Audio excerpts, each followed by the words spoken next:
జనసేనకి ముఖ్యంగా నాకు ఈ పార్టీ ఏర్పాటు కూడా legal luminary, legal genius Nani Palkhivala గారి స్ఫూర్తి నాకు. అని హీ వాజ్ మై, ఆయనకి నేను చెప్పుకుంటే ఒక ఏకలవ్య శిష్యుడు నేను ఆయనకి. ఆయన లేకపోయినా మన మధ్యలో నేను ఆయన్ని సంపూర్ణంగా స్ఫూర్తి తీసుకున్నాను. ముఖ్యంగా కేశవానంద మీరు చెప్తున్నప్పుడు ఇందాక రామ్మోహన్ రావు గారు మాట్లాడుతుందని, అలాగే ఈ చిగురుపాటి రవీంద్రబాబు గారు చెప్పింది, మీ ఇద్దరి అంటే మిగతా అందరూ చెప్పినప్పటికీ ప్రత్యేకించి మీ ఇద్దరు చెప్తున్న దాంట్లో ఒకడు నా భూమిలో నీ హక్కు ఏంటి, రెండు చిగురుపాటి గారు చెప్పింది ఇట్ ఈస్ యాంటీ కాన్స్టిట్యూషనల్. ఇది సో నేను అర్థం చేసుకుంది కూడా మీకు దగ్గర ఇటు కేశవానంద భారతి గారి ఒక చిన్నపాటి ఆస్తి తగ్గ ఒక మఠం తాలూకు ఆస్తి ప్రాథమిక హక్కుల ఉల్లంఘనగా ఎలా సుప్రీంకోర్టు దాకా వెళ్ళిందో, ఇది కూడా మీరు మాట్లాడు ఉమామహేశ్వర గారు, మీరు మీ పేరు కోటేశ్వర గారు, ప్రాథమిక హక్కుల ఉల్లంఘనకి వెళ్ళిపోతుంది.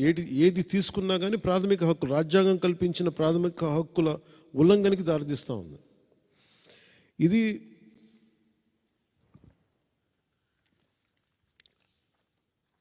మీకు ఇది జగన్ దీన్ని ఎలా అనుకూలంగా తీసుకుంటున్నాడంటే, ఆయనకి వైజాగ్లో వచ్చి దోచుకున్న ప్రాపర్టీస్ అన్నిటిని లెజిటిమేట్ చేసుకోవడానికి ఇది తెచ్చుకున్న చట్టంలా ఉంది. అంటే వైజాగ్లో వాళ్ళు దోచుకున్న ఆస్తులకి లెజిటిమైజ్ చేసుకునేందుకు చట్టంలో ఇది ఒకటి ఉంది. అలాగే ఈ పొలిటికల్ ఈ వాళ్ళ ఎవరినైతే ఇప్పుడు మీరు అంటున్నారు, మీరు కోర్ట్స్ని దాటేసి కోర్ట్స్ని అతిక్రమించి రెవెన్యూ అథారిటీస్కి హక్కు ఇచ్చేస్తే, రెవెన్యూ వ్యవస్థ అంతా ఎవరైతే ప్రభుత్వాన్ని నడుపుతారో వారి చేతిలో ఉండదు. కోర్టులు ప్రభుత్వం చేతుల్లో ఉండవు.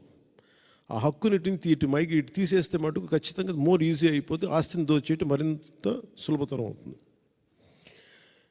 ఒకటే అనిపిస్తుంది, ఋషికొండని ఒక ఉదాహరణ చెప్తాను. ఋషికొండని రేపొద్దున అన్యాక్రాంతం దోచుకున్నాడు ఆయన.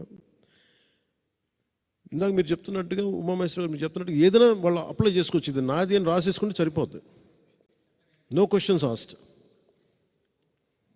సో ప్రతిదానికి కోర్టు అనే ఒక రక్షణ చట్టాన్ని తీసేశారు దీనివల్ల. దీన్ని నేను ప్రజలకి సగటు మనిషికి సగటు